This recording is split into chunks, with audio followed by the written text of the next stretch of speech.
स्वागत है आप सभी लोगों का पंच ऋषि क्लासेस में। और लगातार हम लोग यहाँ पर विभिन्न विषयों का अध्ययन कर रहे हैं। मैं प्राचीन भारत के इतिहास को आपके साथ कंप्लीट कराने का प्रयास कर रहा हूँ और उसी क्रम में आज हम लोग एक नई अपने टॉपिक को कवर करेंगे। आज जो हमारा विषय है वो है नव पाषाण काल, क्योंकि हम लोगों ने पूरा पाषाण काल पढ़ लिया, मध्य पाषाण काल पढ़ लिया, आज नव पाषाण काल का समय है। लगभग 4000 बीसी से 750 बीसी तक का इसका काल है। हालांकि भारत के विभिन्न क्षेत्रों में इसकी जो प्राप्ति हुई है, इसके समय की जिन जिन वस्तुओं की प्राप्ति हुई है उनका काल अलग अलग है। जैसे अगर हम उत्तर पश्चिम में बात करें तो 7000 बीसी का है। विंध्य क्षेत्र की बात करें तो लगभग 5000 बीसी के समय का है। दक्षिण भारत में बात करें तो 2500 बीसी का, और अगर पूर्वी भारत में बात करें तो 1000 बीसी का समय है। इस काल की जो सबसे बड़ी विशेषता है, दो विशेषताएं हैं। पहली विशेषता है कि इस समय मनुष्य ने कृषि करना सीख लिया। अब कृषि के विकास के साथ साथ जब कृषि कहीं पर करेगा तो आदमी कम से कम 6 महीने तक वहाँ पर स्थायी निवास करेगा था। तो आदमी ने स्थायी निवास करना शुरू कर दिया। हम लोगों ने मध्य पाषाण काल में पढ़ा था कि व्यक्ति ने झोपड़ी बनाकर रहना शुरू कर दिया, लेकिन झोपड़ी बनाने के बावजूद भी वो स्थायी जीवन नहीं जीता था, बल्कि घुमक्कड़ जीवन था उसका। लेकिन अब जब कृषि करना सीख जाता है तो व्यक्ति कुछ समय तक एक स्थान पर रुक कर रहेगा, यानी कि स्थायी जीवन को प्रारंभ किया गया। और इस काल की दूसरी जो सबसे बड़ी विशेषता है वो है पहिए का आविष्कार। पहिए के आविष्कार ने एक बड़ी क्रांति ला दी, आवागमन में सहायता पहुंची, साथ में बर्तन, सुडोल बर्तन बनने शुरू गए। इससे पहले बर्तन बनते थे मिट्टी के, लेकिन सुडोल नहीं हुआ करते थे। चाक का प्रयोग इस काल में ही शुरू किया व्यक्तियों ने। अब जब कृषि करना शुरू करेगा तो पशुपालन का व्यवहारिक उपयोग भी देखने को मिलेगा। हम लोगों ने मध्य पाषाण काल में देखा कि जंतु को पालतू बनाना शुरू कर दिया था, कुत्ता को बनाया गया था, लेकिन कुत्ते का कोई व्यवहारिक प्रयोग नहीं था। अब यहाँ पर भैंस का भी आपको मिलेगा साक्ष्य कि भैंस की प्राप्ति हुई है, भैंसे की प्राप्ति हुई है। तो क्या है कि उसका व्यवहारिक प्रयोग यहाँ पर देखने को मिलेगा। तो इस काल की अगर आप मोटे तौर पर दो बातें करें कि इस काल की मोटे तौर पर दो विशेषताएं क्या है, तो पहली विशेषता है कृषि का करना और दूसरी विशेषता है चाक का, यानी कि पहिए का आविष्कार। ठीक है, दो बहुत बड़ी विशेषताएं हैं इस काल की, जिसको हम आविष्कार के तौर पर भी कह सकते हैं।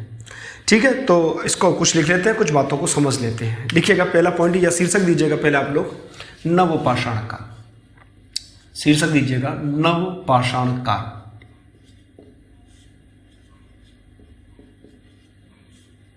इसका जो मोटा मोटा काल है वो 4000 बीसी से एवरेज निकालेंगे तो 4000 बीसी से 750 बीसी तक का है। 4000 बीसी से 750 बीसी तक का इसका काल है। विश्व स्तर पर देखिएगा पहला पॉइंट, विश्व स्तर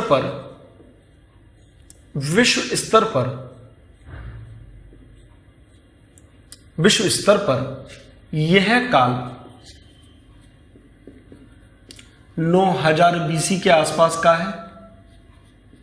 9000 बीसी के आसपास का है। वहीं भारत में इसका काल लगभग 7000 बीसी के करीब का है। मान लीजिए ये आपका भारत है,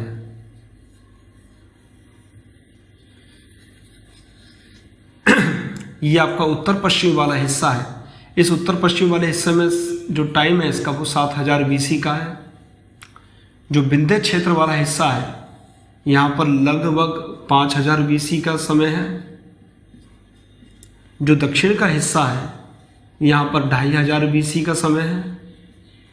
और जो पूर्वोत्तर वाला हिस्सा है यहाँ पर 1000 बीसी का समय है। तो हर समय अलग अलग अवधि में इस संस्कृति का विकास हुआ। सबसे पहले आपका विकास उत्तर पश्चिमी प्रांत में हुआ, उसके बाद विंध्य क्षेत्र में, उसके बाद दक्षिण क्षेत्र में, और उसके बाद पूर्वोत्तर राज्यों में।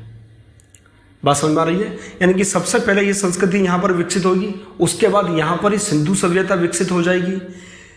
उसके बाद 5000 बीसी जब यहाँ सिंधु सभ्यता चल रही होगी या अन्य सभ्यता चल रही होगी, या विकसित रूप होगा, उस वक्त यहाँ पर प्रारंभ होगा।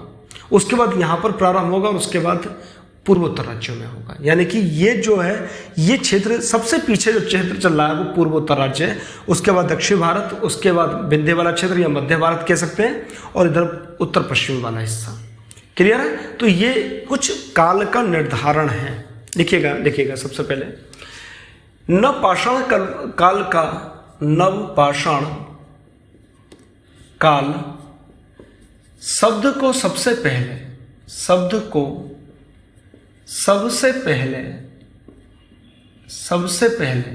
नवपाषाण काल शब्द को सबसे पहले 1865 में सर जॉन लुवाक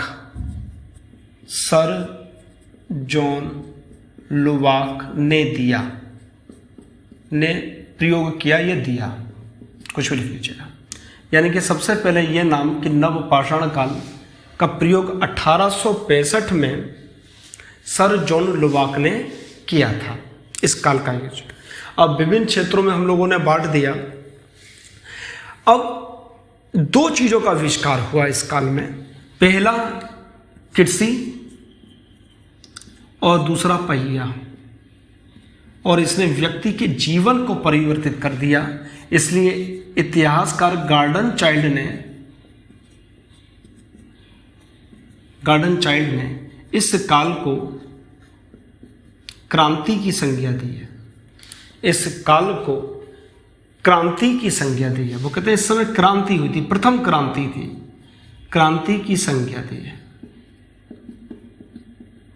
अब इसके प्रभाव देख लें जरा, कृषि का क्या प्रभाव होगा और पहिए का क्या प्रभाव होगा। यहां से इस क्षेत्र के पूरे में जानकारी मिल जाएगी। देखिए कृषि के बारे में हम लोग बात करते हैं। कृषि होने से स्थायी जीवन हो जाएगा, स्थायी जीवन। कृषि होगी तो पशुपालन करेगा आदमी, पशुपालन मिलेगा, और पशुपालन ना सिर्फ करेगा बल्कि उसको व्यवहारिक प्रयोग में लेकर भी आएगा, व्यवहारिक प्रयोग भी देखने को मिलेगा। इसके अलावा अब परिवार का कॉन्सेप्ट आएगा, और परिवार आएगा तो निजी संपत्ति का भी कॉन्सेप्ट आएगा। ठीक है, तो कृषि के साथ ये सारी चीजें परिवर्तित हुई। हाँ, अब पहले व्यक्ति खाद्य संग्राहक था, अब क्या हो जाएगा, खाद्य उत्पादक हो जाएगा। तो क्या अब शिकार नहीं करेगा व्यक्ति, शिकार भी करेगा, यानी कि शिकारी भी होगा। जो पुरुष होंगे वो शिकारी का काम करेंगे, और जो महिलाएं होंगी वो खाद्य उत्पादन का कार्य करेंगी। यानी कि महिलाओं के द्वारा खाद्य उत्पादन यानी कि कृषि का कार्य महिलाओं के द्वारा किया जाएगा, और पुरुष अब भी शिकार खेलेगा पूर्व की तरह जैसे पहले खेलता था। पहिए के आविष्कार से क्या हो जाएगा, आवागमन आसान हो जाएगा। दूसरा काम क्या होगा, चाक से सुडोल बर्तनों का निर्माण, सुडोल बर्तनों का निर्माण, चाक से सुडोल बर्तनों का निर्माण हो जाएगा। तो कृषि और पहिए के विकास के साथ ही चीज़ों में बदलाव देखने को मिला। ठीक है, अब जब व्यक्ति एक साथ रहेगा तो इसी में लिख लीजिएगा आप लोग, कृषि के साथ ही लिख लीजिएगा पॉइंट बनाकर, गांव का विकास। अब जब 10-15 परिवार सुरक्षा के लिए एक साथ इकट्ठे होकर रहने लगेंगे तो क्या होगा, वहाँ पर गांव का विकास हो जाएगा। क्लियर है यहाँ तक बात। अब इसके कुछ क्षेत्र देख लेते हैं जहाँ पर कुछ चीज़ें प्राप्त हुई होंगी। अभी तक यहाँ की बात बिल्कुल स्पष्ट है कि कृषि से क्या क्या परिवर्तन होंगे, पहिए से क्या क्या परिवर्तन होंगे, नवपाषाण काल को क्रांति की संज्ञा किसने दी थी और क्यों दी थी। कारण था इस वक्त एक व्यापक परिवर्तन देखने को मिला और कृषि ने व्यक्ति के जीवन के हर पहलू को प्रभावित किया। ठीक है, तो अब हम लोग शीर्षक दीजिएगा महत्वपूर्ण स्थान। अब शीर्षक दीजिएगा महत्वपूर्ण स्थान।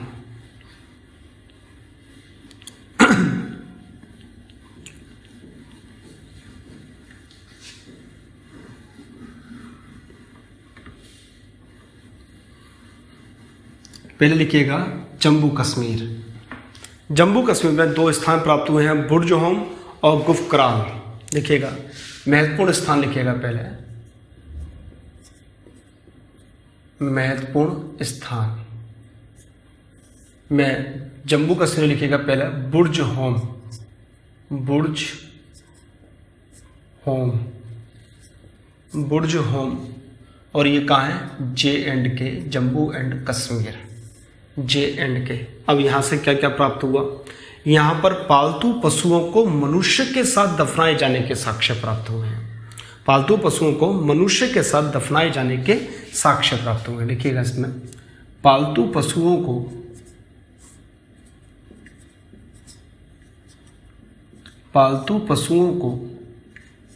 मनुष्य के साथ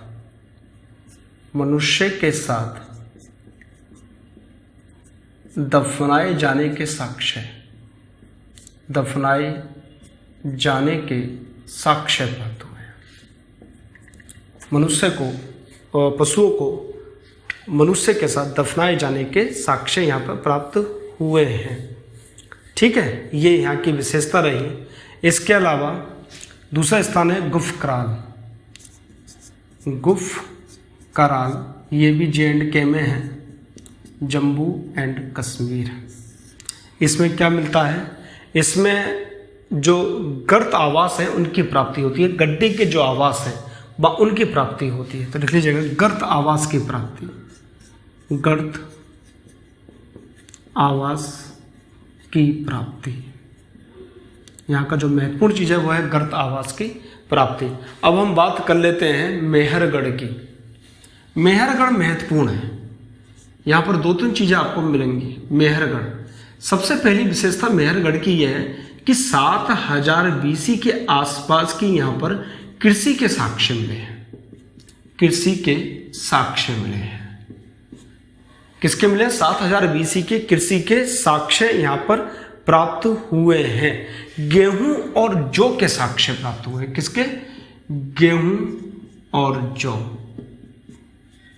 ये क्षेत्र कहाँ है? ये बलूचिस्तान वाला क्षेत्र में है, बलूचिस्तान, पाकिस्तान, वर्तमान पाकिस्तान, पाक।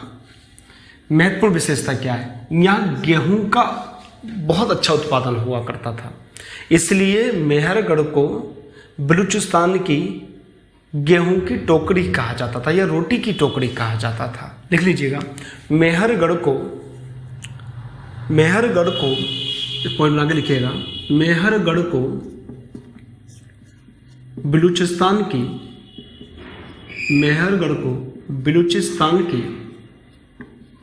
रोटी की टोकरी कहा जाता था। रोटी की टोकरी कहा जाता था क्योंकि यहाँ पर क्या था? गेहूं का अच्छा खासा उत्पादन हुआ करता था। 7000 BC के समय में सबसे प्राचीनतम माना जाता था कि कृषि की प्राप्ति का प्राचीनतम साक्ष्य है। लेकिन 9000 से लेकर 8000 से 9000 BC के करीब का एक साक्ष्य प्राप्त हुआ। 8000 से 9000 BC के बीच का साक्ष्य प्राप्त हुआ है संत कबीर नगर से। कहाँ से?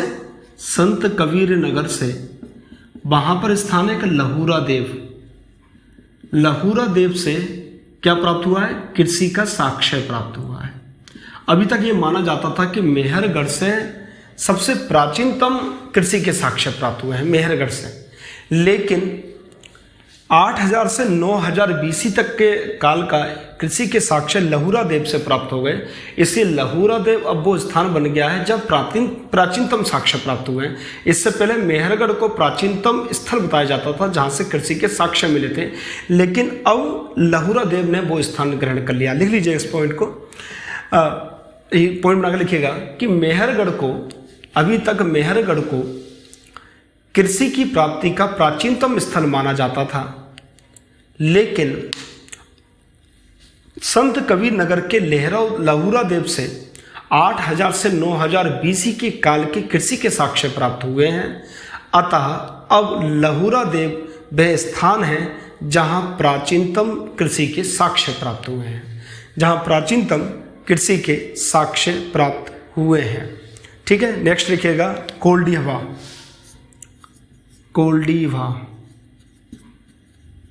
ये इलाहाबाद के आसपास का क्षेत्र है। यहाँ पर धान के प्राचीनतम साक्ष्य मिले हैं। किसके? धान के प्राचीनतम साक्ष्य प्राचीनतम साक्ष्य लगभग 5000 BC का है। धान के प्राचीनतम साक्ष्य कोल्डी हवा से मिले हैं, जो कि इलाहाबाद के पास में है। लगभग 5000 BC के करीब की यहाँ पर बात की जा रही है। नेक्स्ट लिखिएगा मगहर। मगहर ये भी इलाहाबाद में, यहाँ से गौशाला के साक्ष्य मिले हैं। मगहर यहाँ से क्या मिले हैं? गौशाला के साक्ष्य। गौशाला के साक्ष्य प्राप्त हुए हैं। मैंने आपको बताया कि पशुपालन का व्यवहारिक प्रयोग इस काल में देखने को मिला था। ये आपको दिखाई दे रहा है गौशाला है, यानी कि वहाँ पर दूध दही मट्ठा की भी बात होती होगी। ठीक है, गौशाला के यहाँ पर क्या मिले? साक्ष्य मिले हैं। नेक्स्ट लिखिएगा चौपानी मांडा। चौपानी मांडा यहाँ से क्या मिला है? चाक द्वारा निर्मित, चाक द्वारा निर्मित, चाक द्वारा निर्मित मृद भांड यानी कि मिट्टी के बर्तन, मृद भांड प्राप्त हुए हैं। प्राप्त हुए हैं, चाक द्वारा निर्मित मृद भांड यानी कि मिट्टी के बर्तन प्राप्त हुए हैं। लहुरा देव के बारे में मैंने बता दिया कि लहुरा देव अब वो स्थान प्राप्त हुआ है जहाँ पर प्राचीनतम साक्ष्य प्राप्त हुए हैं कृषि के। ठीक है, नेक्स्ट देखते हैं हम लोग। एक दक्षिण भारत में स्थान है नागार्जुन कोंडा। नागार्जुन कोंडा यहाँ से भी गर्त निवास प्राप्त हुए हैं। यहाँ से क्या प्राप्त हुआ है? गर्त निवास, अर्थात गड्ढे में निवास यहाँ पर प्राप्त हुआ है। ठीक है, ये दक्षिण भारत में प्राचीनतम स्थान है इस काल का। देख लीजिएगा, दक्षिण भारत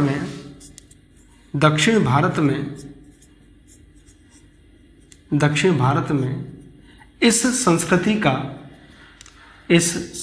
का प्राचीनतम साक्ष्य है। प्राचीनतम साक्ष्य है इस संस्कृति का क्या है? ये प्राचीनतम साक्ष्य है इस जगह पर।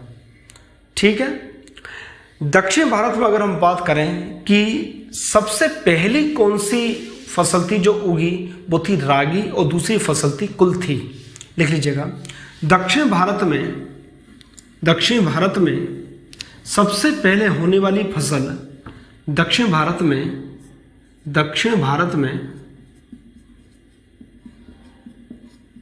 सबसे पहले होने वाली फसल रागी थी और दूसरे नंबर पर थी कुल्थी। पहले नंबर पर रागी, दूसरे नंबर पर कुल्थी थी, जो दक्षिण भारत में सबसे ज़्यादा फसल हुई। तो मेरे हिसाब से आप लोगों को क्लियर हो गया होगा। सारे हमने महत्वपूर्ण स्थान है उनका भी अध्ययन कर लिया। इस काल की जो विशेषता है उसको आप लोग ध्यान रखिएगा कि एक तो कृषि का आविष्कार और दूसरा पहिए का आविष्कार। इसलिए ही गार्डन चाइल्ड ने इस सभ्यता को क्रांति की संज्ञा दी है। क्लियर है? तो हमारा पाषाण काल पूरा कंप्लीट हो गया। तीनों भाग पढ़ लिए हम लोगों ने, पूरा पाषाण काल, मध्य पाषाण काल और नवपाषाण काल। अब हमारा जो अगला टॉपिक होगा वो होगा सिंधु घाटी की सभ्यता, और नेक्स्ट क्लास से हम लोग सिंधु घाटी की सभ्यता का अध्ययन करना शुरू करेंगे। ठीक है, तो आप लोग देखते रहिएगा, पंचऋषि क्लासेस जुड़े रहिएगा और नोट्स जरूर बनाइएगा। जैसे मैं लिखवाता जा रहा हूँ वैसे वैसे आप लोग नोट्स जरूर बनाते रहिए। ठीक है, पूरी वीडियो देखा करिएगा, उसमें कभी स्किप मत कीजिएगा। क्लियर है? चलिए, तो हम फिर नेक्स्ट क्लास में मिलते हैं। धन्यवाद।